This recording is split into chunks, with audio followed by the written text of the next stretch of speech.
Good day po mga boss madam. Meron tayong isang 1 peso.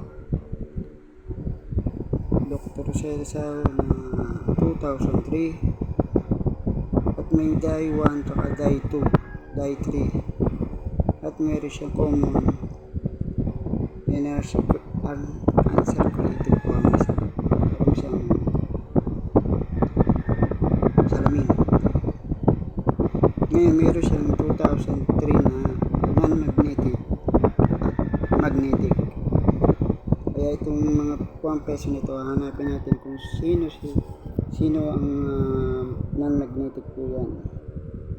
Sa series natin, sa pagbuo natin ng series na up to 1995 to 2017, ang pinakamahirap nating nakukuha ay ang hard to find na 2005 at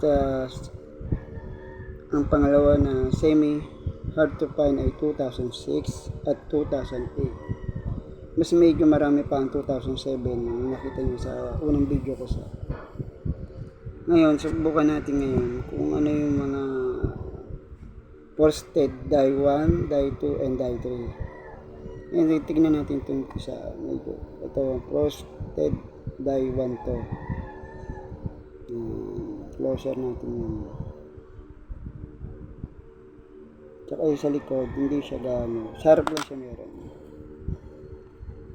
Ito po. Frosted po yan. Kita nyo. Medyo shiny siya na parang meron siyang salamin na parang blurred ng dating.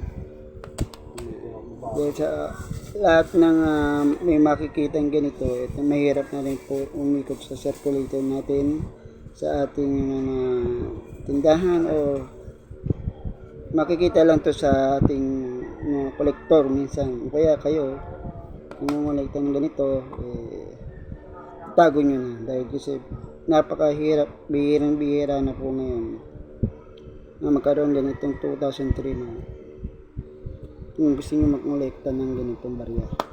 Ngayon, hanapin nga natin ngayon ng isang magnetic na 2003. Kasi yan ngayon ang pinakamahal sa ating pagbenta ng online. Sa mga online na seller, bumibili o buyer, nagbebenta, ganyan. Ngayon, tignan natin. Itong magnet na to.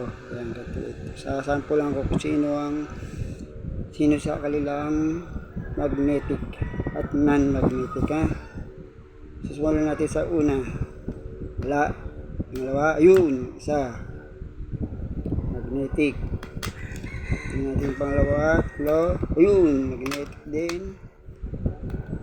Non-magnetic. Non-magnetic.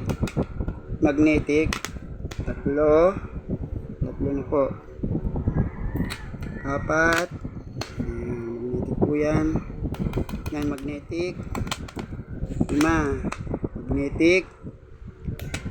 6. Magnetic. Ano na po, no? Ito. Okay. Ang natira lang po na non-magnetic ay 5. At ang 7 ito ay ang mga magnetic. Tignan nyo ang kanyang mga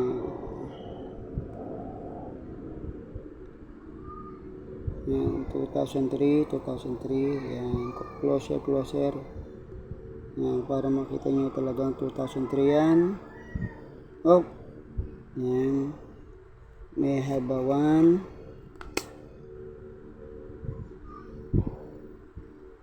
yan, yun yung maigi. Yan po. Ngayon, maraming salamat sa inyong panonood at sa aking YouTube channel. Subscribe nyo. God bless and healthy family life. Ingat po kayong lahat. Salamat.